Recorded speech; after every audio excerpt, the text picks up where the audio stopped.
ঘটেছে আমারই এলাকায়, তাই তাড়াতাড়ি যাতে এর প্রতিকার হয় সেই ব্যবস্থাই করতে এলাম। ভালোই করেছে। আমিও তো মানুষ বাবাজি। ওই যে একটা গান আজকাল রেকর্ডে খুব পাচ্ছে, বোধহয় রবীন্দ্রসঙ্গীত হবে। ওই যে মানুষ মানুষের জন্যে, জীবন জীবনের জন্যে, কি করুন অবস্থা হলো দেখি বই বলুন বেল কোথাও এতটুকু সহানুভূতি নেই। জয় গুরু, জয় গুরু। তোমাকে সহানুভূতি দেখাতে হবে না, তার জন্য এই বাড়িতে অনেক লোক আছে। দিদি দিদি, আমি গয়না ফেলে সব খুলে রান্না করে যাচ্ছি। কোথাকার কে দোপাটা দত্ত বাড়িতে নেই বলে ওই রান্নাঘর তো আর বন্ধ থাকবে না। মাকে আমার গয়না পরলে কি সুন্দর মালা। হ্যাঁ গা বড় মেয়ে, তুমি গয়না পরলে কেন? কে বললো আমি গয়না পরিনি? আমি অনেক গয়না পরেছি, সে তবে সেটা ভালোবাসার গয়না তো, তাই খালি চোখে কেউ দেখতে পায় না। তুই কি ভাবছিস সুহেন্দু? ভাবছি মা, শেষ পর্যন্ত কি আমার বিশ্বাস হয় বাড়ি ফিরবে না?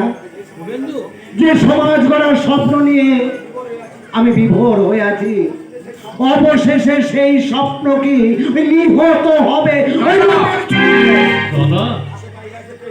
আততাই এসেছে রে ভাই। সংবাদপত্রে রিপোর্টার শুভেন্দু মুখার্জির বাড়িতে 3 বছর আগে আততাই প্রবেশ ঘটেছে। আপনি কি দেখে পছন্দ করে এনেছিলেন? ফেরাতে হবে, মারতে না পারলেও হোস করতেছিল না। জয় গুরু, জয় গুরু। কি বলছেন আপনি? আসলে তোমার ওই দাদা সরকার নেতা সেজে জনগণের দুঃখ দুর্দশা দূর করে দেশটাকে রাতারাতি স্বর্গ করে তুলতে চায়। মূর্খ, মূর্খ। আরে যে দেশের শাসক শোষকের ভূমিকায় অবতীর্ণ, সে দেশের যে কোনো উন্নতি হতে পারে না, এ কথাটা পাগলেও বোঝে বাবাজি। জয় গুরু, জয় গুরু। হ্যাঁ, আপনি কি এখনো চলে যাবেন বাবা? হ্যাঁ বাবা, পল্লীবাড়ি এন্টারপ্রাইজে আমার কাজের পাহাড় জমে আছে। আরে কাজ ছাড়া তো মানুষ নাই বাবা। আপনি মেয়ের বাড়ি এসেছেন, কিছু একটা বুকে দিয়ে। জয় গুরু, জয় গুরু। সন্ধ্যার সময় গুরু বন্দনা না করে আমি জলস্পর্শ করি না বাবাজি। হ্যাঁ, তুমি কিছু মনে করো না। আমি বরং আর একদিন এসে 2 দিনের খাবারটা একসঙ্গে খেয়ে যাব। হ্যাঁ, লোপাবাকে নিয়ে আমার বাড়িতে এসো, তোমার সঙ্গে আমার অনেক কথা আছে। জয় গুরু। কথা আছে। আমার চোখের আলোকে, আমার চোখের আলোকেই হবে, আমার চোখের আলোকেই হবে,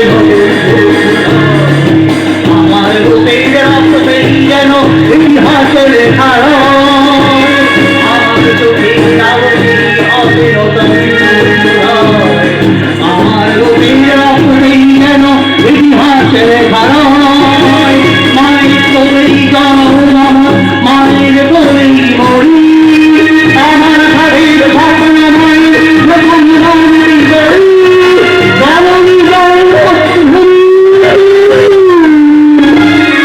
বন্দে মাতরম, বন্দে মাতরম, বন্দে মাতরম।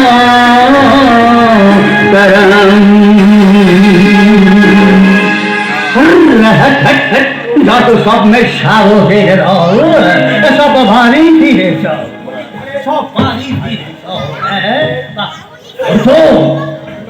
নদীর ধারে পার্কে সার্কাসে ময়দানে চিড়িয়াখানায় এই ভেড়ার ভালের মতো হাজার হাজার যুবক যুবতীর দল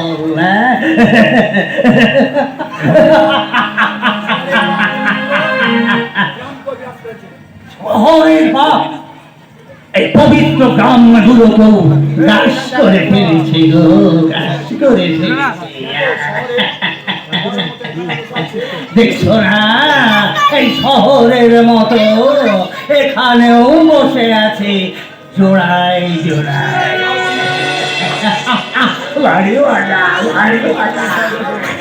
কোথাও তিনটে মেয়ে একটা ছেলে, কোথাও চারটে ছেলে একটা মেয়ে, কোথাও কোথাও বৃদ্ধর সঙ্গে রাষ্ট্রময়ী তরুণী, আবার কোথাও বৃদ্ধার সঙ্গে 25 বছরের তর তাজা।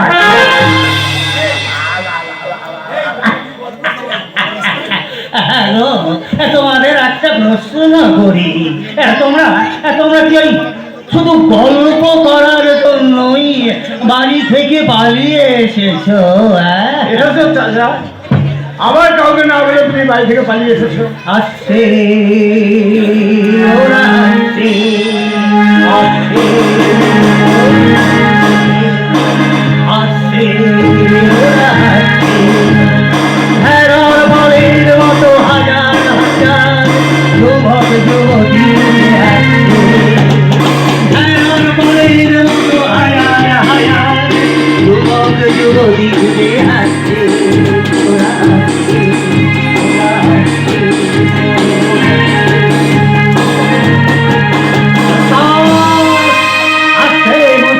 ওরা আসছে। ওরা শহর থেকে নগর সভ্যতার নদীটাকে ভেঙে করে নদীটাকে ঢেউ উঠার পাথার করে দিয়েছে, উঠার পাথার।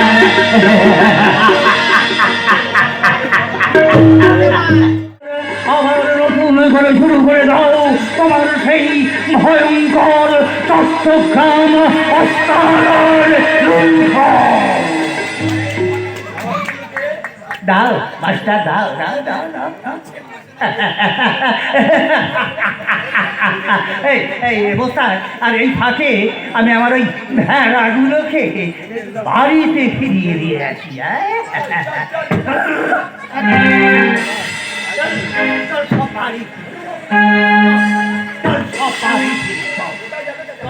কোথায় যাচ্ছ চাচা?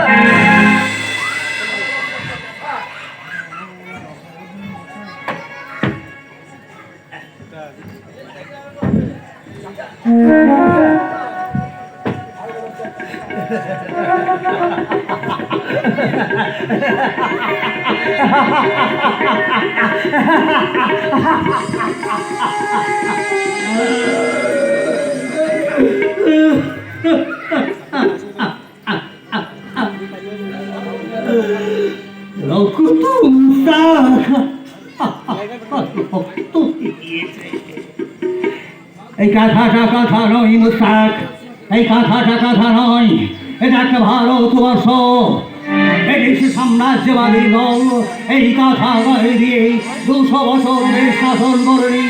তারা শুধু মদ খেয়েছিল, মদ।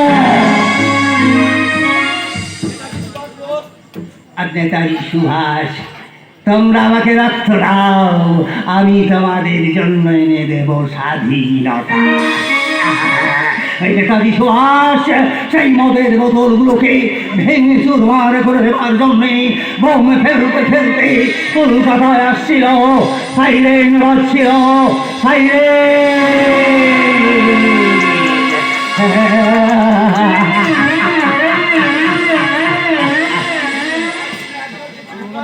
আর তারপর জানো মুস্তাক, তাই শুনে এই দেশের এক দল কচি পাঠার দল ভয়ে ভয়ে না এই দেশটাকে টুকরো করে দিল মুস্তাক, এই দেশটাকে টুকরো করে দিল।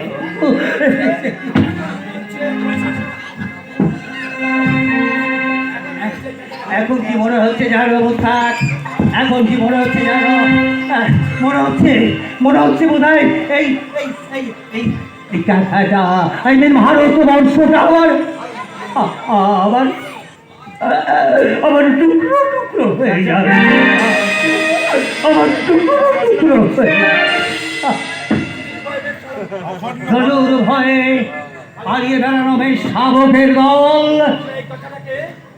তোমরা একটা একটা অনুরোধ তোমাদের কাছে রাখছি, তোমরা এই কাঁথাটাকে এই ভারতবর্ষ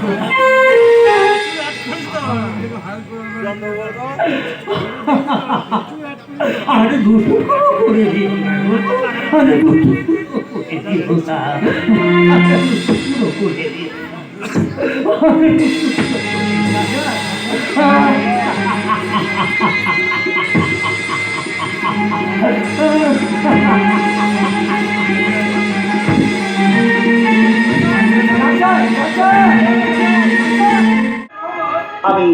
আমি আর রহমত ভাই, আমি আর রহমত ভাই ঠিক এমনি করে হামাগুড়ি দিয়ে আমি ধরলাম ব্রিটিশ সরকারের সেন্ট্রি তখন খুঁজছে।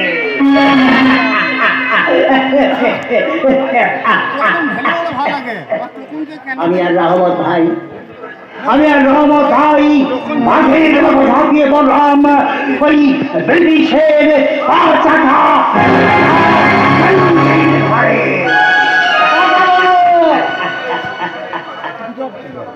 জগদীশ সুখের সংসারের মারার জগদীশ দত্ত, তুমি তোমার সুখ বেশি দিন ধরে রাখতে পারবে না।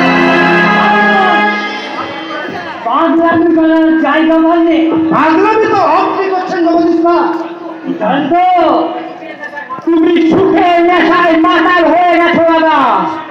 মুখ সামলে কথা বলবে জগদীশা। তোরা আমাকে যে পথে টেনে নিয়ে যেতে চাইছিস আমি সে পথে পাবো না ভাই।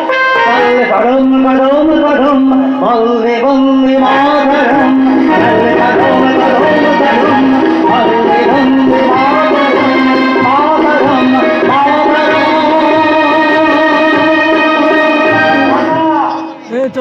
একদিকে ঝাঁসির রানী লক্ষ্মীবাই, আর একদিকে ভারতের শেষ সম্ভব সম্রাট শেরি শাহেনশাহ। গানি বলছে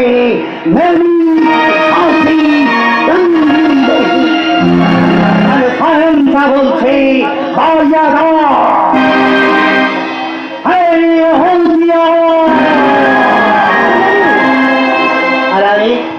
আর আমি কি বলছি, আমি ওই সিপাহী বিদ্রোহের প্রথম সিপাহী ওই মঙ্গল ভান্ডের মতো ব্রিটিশের রাইফেল তুলে নিয়ে ব্রিটিশের মুখে করে তুলেছি।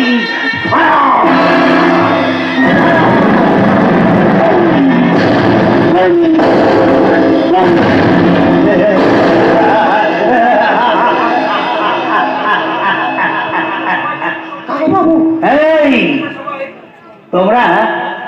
তোমরা সবাই ওই সুখ সপুরের লাল সম্রাট, আর আমি আমার ওই একমাত্র ভাইজি গোপাটিকে বিয়ের পিড়িতে বসাবই। গোপাটিকে আমি বিয়ের পিড়িতে বসতে দেবো না। আপনি ওদের বিয়ের স্বপ্ন দেখাবেন না। সে বিয়ে করলে আমার বাড়ি হবে না, সে শ্বশুর বাড়ি চলে গেলে আমার স্বপ্নগুলো মরে যাবে। তোমার স্বপ্নকে আমি বাস্তব করতে দেব না। আমি তোমাটির জন্য তোমাটির ভালোবাসাকে আর কাকা বাবুর স্বপ্ন